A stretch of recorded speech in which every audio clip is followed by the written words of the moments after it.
ஸ்ரீமதே ராமானுஜாய நமஹ. பவித்ர உற்சவம், அதாவது பவித்ர உற்சவம், பவித்ரோற்சவம் அப்படின்னு சொல்லுவா.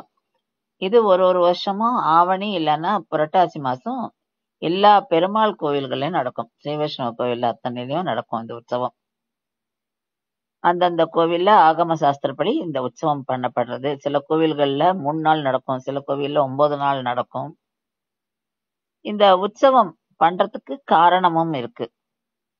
பெருமாளுக்கு நம்ம வருஷம் ஃபுல்லா புது வஸ்திரங்கள் சாத்துறோம், திருவாராதனை பண்றோம், மந்திரங்கள் ஜபிக்கிறோம். அப்ப மந்திர லோபம் உண்டாகலாம்.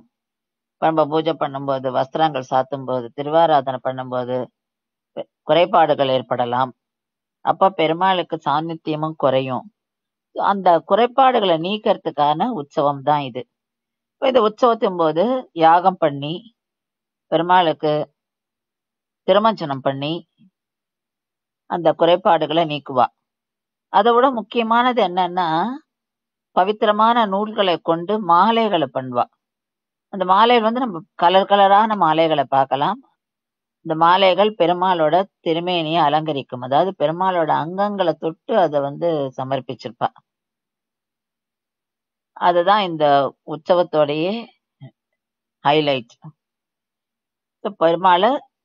பெருமாள் கிட்ட நம்மளால ஏற்படுத்தப்பட்ட குறைகளை நீக்கிறது இது. ஸ்ரீரங்கத்துல பார்த்தோம்னாக்கா இந்த உற்சவம் 9 நாள் நடக்கும். 2வது நாள் அன்னைக்கு பெருமாளோட திருமேனியை மூலவர் திருமுடி முதல் திருவடி வரை அந்த நூல் எப்படின்னா முடிச்சா நூல் பண்ணி பெருமாளோட திருமேனி மேல சாத்தியிருப்பா. அத இங்க பூச்சாண்டி சேவை அப்படின்னு சொல்றா. ஸ்ரீமதே ராமானுஜாய நமஹ.